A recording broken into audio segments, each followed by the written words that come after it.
हिंद, मैं हूं प्रवेश पवार और आप देख रहे हैं एलकेबी न्यूज। दिल्ली के पूर्व सांसद और तुगलकाबाद विधानसभा सीट से विधायक रहे रमेश विधुड़ी का एक बयान सोशल मीडिया पर तेजी से वायरल हो रहा है। वायरल बयान में रमेश विधुड़ी जी दिल्ली में ऐसी सड़कें बनाने की बात कर रहे हैं जैसे प्रियंका गांधी के गाल। उनके बयान की चौतरफा आलोचना भी हो रही है। रमेश विधुड़ी गुर्जर समाज से आते हैं और गुर्जर समाज के राजनीतिक विश्लेषक, गुर्जर समाज के बारे में जानकारी रखने वाले लोकेश सलारपुरी जी हमारे साथ मौजूद हैं। इनसे जानकारी हासिल करेंगे कि रमेश विधुड़ी जी के बयान को यह किस तरह से देखते हैं। सबसे पहले तो लोकेश जी आपका स्वागत है। बहुत बहुत धन्यवाद प्रवेश भाई।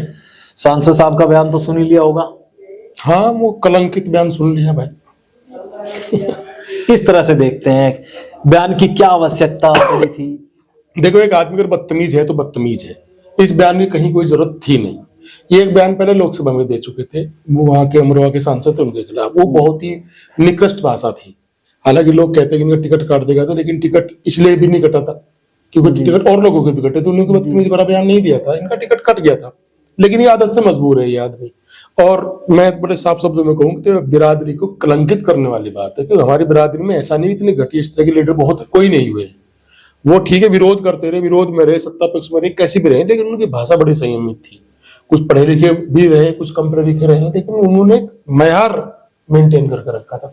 एक अपना स्तर था, स्तर था उनका राजनीति का। उनके विरोधी भी प्रशंसा करते रहे, बाबू हुकम सिंह जी हो, चौधरी यशपाल सिंह हो, मास्टर कंवरपाल रहे हमारे यहाँ से, या हमारे महिपाल माजरा रहे हैं, फिलहाल किरत सिंह है, प्रदीप चौधरी रहे हैं।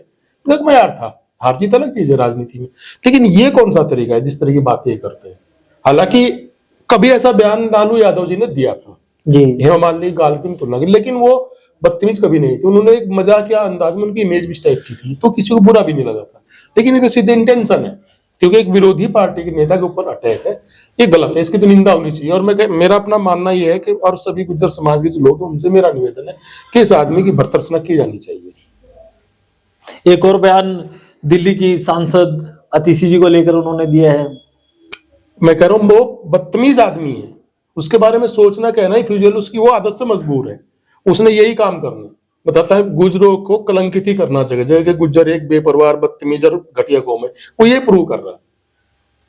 तो मैं तो सच पूछो तो दुखी हूं अंदर तक यार। ऐसे नेता हमारे अरफाम उन्हें नेता मानते हैं।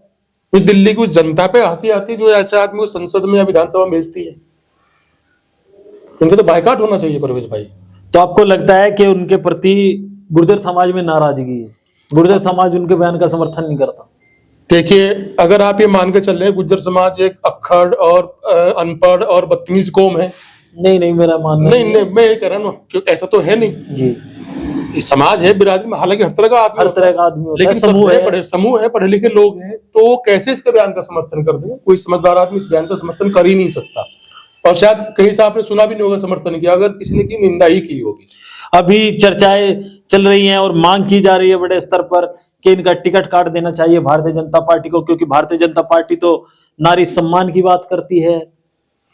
हाँ, टिकट तो कटना चाहिए और शायद कट भी जाएगा, लेकिन एक गर्मा गर्मी उन्होंने पैदा करी दी है। और बीजेपी इस तरह के लोगों को प्रश्रय देती है शुरू से। बहुत सारे ऐसे उदाहरण है जिस तरह के लोगों को बीजेपी प्रश्रय देती है, जो कि उनकी अपनी मानसिकता को बताता है कि बीजेपी किस मानसिकता की पार्टी है। तो आपको लगता है कि भारतीय जनता पार्टी के इशारे पर रमेश विधुड़ी ने ऐसे किया? ऐसा तो मैं नहीं कह सकता कि उनके इशारे पे किया कि नहीं किया, लेकिन इनके खिलाफ कोई सख्त कार्रवाई भाजपा अगर नहीं करती तो फिर ये माना भी जा सकता है ना। भारतीय जनता पार्टी ने तो कह दिया कि वो ऐसे किसी बयान का समर्थन नहीं करेगी। ये पार्टी से निष्कासित किया क्या? एक नेता विपक्ष की बहन है और सांसद भी है वो, और कांग्रेस की टॉप 3 महिला भी है। कांग्रेस की टॉप 3 लीडरशिप में से एक में गांधी है, प्रियंका गांधी है। तो उनके खिलाफ अगर ऐसा बयान आता है, उत्तर दिल्ली के मुख्यमंत्री के खिलाफ बयान आता है, पहले एक सांसद के खिलाफ बयान आया, तो भाजपा अब तक उनको अपनी पार्टी में क्यों रखे हुए? अगर निष्कासन नहीं हो रहा है तो आपकी मांग है कि निष्कासित कर दिया जाए। अगर नहीं करते इसका मतलब भाजपा का समर्थन है भाई। टिकट काटना छोटी चीज होती है, लेकिन आप पार्टी में रखे हुए इसका मतलब आप चाहते हैं ऐसा कुछ हो। अच्छा, कुछ लोग कह रहे हैं कि विपक्षी कह रहा है, भारतीय जनता पार्टी के जो विपक्षी दल है वो कह रहे हैं कि भारतीय जनता पार्टी की जो विचारधारा है वो उजागर हुई है। बिल्कुल, बहुत बार उजागर इस तरह की चीज है भाजपा की, कोई एक उदाहरण तो है नहीं पहला। और मैं फिर एक बात कह रहा हूं, एक भी आदमी अगर आपकी पार्टी में ऐसा है जो इस तरह के बयान देता है, और कोई एक बार नहीं तीसरा मौका है, अगर वो 3 बार ऐसा कर चुके तो पार्टी में क्यों बने हुए हैं, उनका निष्कासन पार्टी से क्यों नहीं हुआ है? इसका मतलब बीजेपी की मानसिकता ये है, इसे प्रूव हो रहा है। कहते हैं ना, हाथ कंगन को आरसी क्या, पढ़े लिखे को फारसी क्या, तो सामने साबित हो रहा है। जब वो अभी भी मौजूद है पार्टी में, तो इसका मतलब पार्टी का समर्थन उनको है। तो लोकेश सलारपुरी जी को आपने सुना, रमेश विधुड़ी जी के बयान को लेकर इन्होंने अपनी राय रखी। आगे भी तमाम अपडेट के लिए बने रहिए एलकेबी न्यूज के साथ। चैनल अगर आपने अभी तक सब्सक्राइब नहीं किया तो चैनल को सब्सक्राइब कर ले। वीडियो फेसबुक पेज पर देख रहे हैं तो हमारा फेसबुक पेज फॉलो करें।